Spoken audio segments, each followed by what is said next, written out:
I woke up this morning and wanted to start off my day with some fun Overwatch action.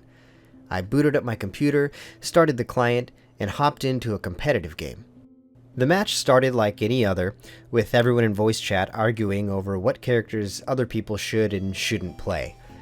I usually stay out of these conversations, so I didn't notice anything out of the ordinary. But shortly into the match, I noticed that no one could hear what I was saying. When I pressed the push to talk button, my name wouldn't come up at the top left of the screen.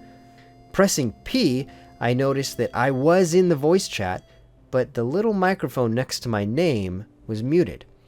I tried leaving voice chat and rejoining, but nothing I could do could unmute that.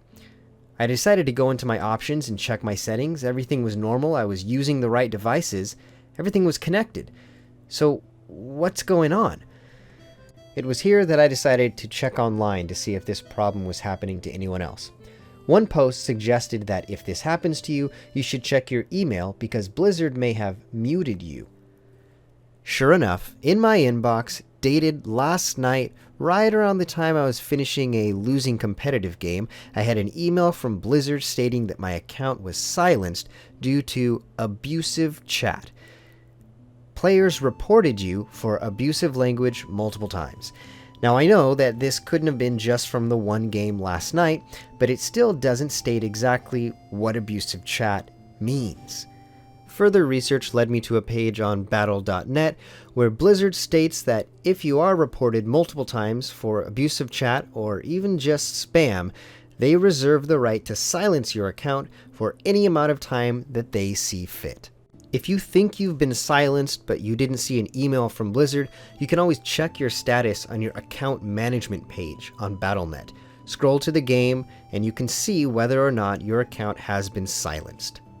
Now, I may never know exactly what words I used that triggered multiple people to the point of reporting me to Mommy Blizzard. But I can assure you that I never threatened anyone, nor did I add people after the game in order to harass them. All forms of saltiness that I may or may not have exhibited were in-game through the voice chat, which, coincidentally enough, features a mute button, so that you can personally silence anyone you want without reporting them to the authorities.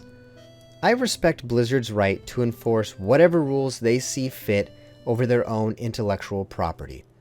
But I must admit it's a bit unsettling to see them enforce silencing tactics towards people engaging in free speech. This silencing, coupled with the recent banning of battle tags that were deemed offensive to some, seems to be less of a protection against dangers and more of a coddling of overly sensitive gaming babies. But in all honesty, my true umbrage is directed not at Blizzard, who is simply trying to keep their community happy, but at the gamers themselves, who, instead of dealing with criticism as a rational person would, by ignoring it or countering it, seek to destroy anyone who they dislike or disagree with. And so my message to these children who respond to words that you don't like by swinging at those who speak them with a spiked sledgehammer is this: stop trying to shape those around you to what you want. Grow up or press the mute button.